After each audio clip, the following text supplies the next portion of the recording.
The 5 Shirks of accountability. It is fundamental that we remain unaccountable for our actions. Not only is it the case that we believe we are entitled to complete immunity for what we say and do, occasioned by our innate superiority, we also believe it to be necessary for us to be able to gather fuel as often and effectively as we do.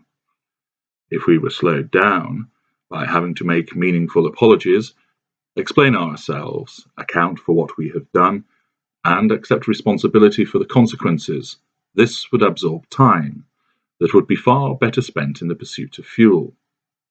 Hampering us in such a way would result in us becoming weaker, since we would not be able to gather as much fuel as usual. It is therefore necessary, so we remain sleek, effective, and light of foot, for us to never be concerned about accountability, and also to never allow responsibility to rest with us. As with many of our machinations, this approach also allows us to gather fuel in itself by the imposition of blame on others, usually you, and the astonished and outraged emotional response, which then flows from this staggering act of walking away scot-free. As ever, words are our best allies when it comes to throwing off the attempt to make us assume the mantle of responsibility. Here are 5 of our favourites. Number 1. What do you expect me to do about it?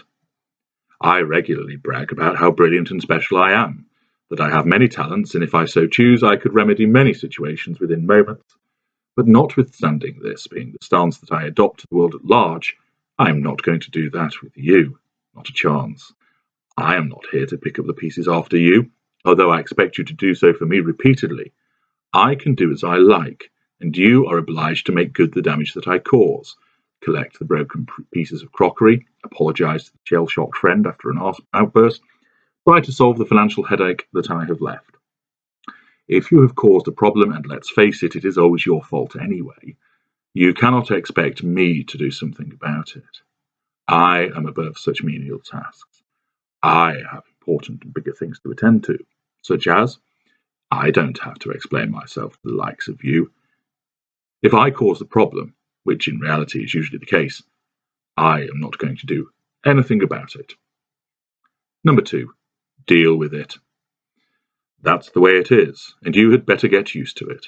This haughty declaration is par the course for our sense of entitlement to do as we please. We bulldoze through everything, and you just have to put up with it. You can't walk away. We will not allow that to happen. Issuing this barked instruction at you is an effective way of upsetting you. It is telling you that you are useless, and you should just be getting on with the situation rather than complaining about it.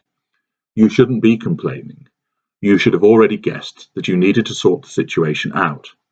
Don't ask me for help, because I just do not have the time for this Mickey Mouse nonsense.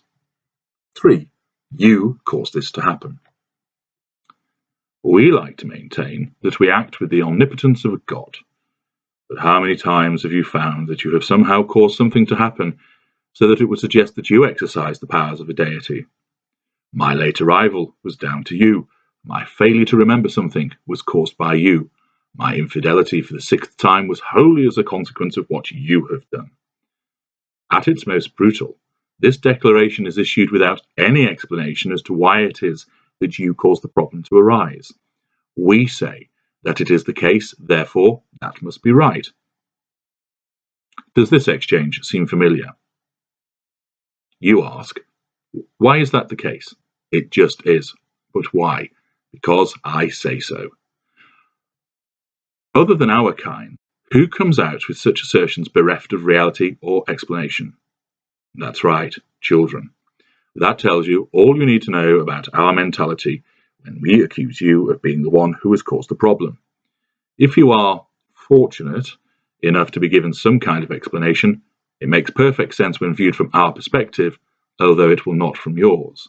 That is deliberate. We want you to feel astonished, bewildered, and annoyed at our sheer audacity to make the connection between our wrongdoing and your causation. For instance, we might say, if you were more loving, I wouldn't go anywhere else. What do you mean by that? I couldn't be any more loving towards you. Oh, that's right. Deny it. Deny it is anything to do with you, and make me to be the bad person. Well, it is you who had the affair, caused by you. How? I've already told you. If you cannot accept this, then there is no point continuing with this conversation. You get no acceptance of blame. All you get is a tenuous, in your world but not ours, explanation as to why our wrongdoing is all down to you. 4. Why do you have to spoil everything? A cousin of the third shirking above, but with an added layer of blame. In the above example, you have caused the problem, although you may not necessarily have intended it. With this statement, we are telling you that not only is the problem not of our doing, it is your fault, and guess what? You meant to do it because you are such an awful and horrible person. Our rampant paranoia causes us to believe that you are out to get us, topple us, and that you are plotting to unseat us as a consequence of our behaviour towards you during devaluation. This is why, whenever anything goes wrong, you are the architect of that misfortune, as you have purposefully set out to cause a problem for us, driven by your innate nastiness and jealousy. 5. Why do you make my life so hard?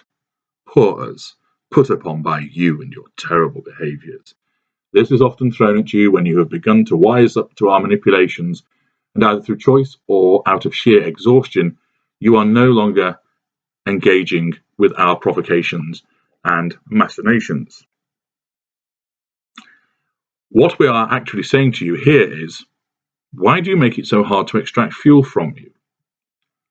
Your failure to play ball and do what we want is causing us to expend more energy in order to get the negative fuel from you, and in accordance with our outlook as a victim, you are doing this on purpose. We need to get that fuel, and you should be helping us, not hindering us. No wonder we lash out at you as we do, because you are horrible, and you make our lives far more difficult and hard and worse than you should or once did.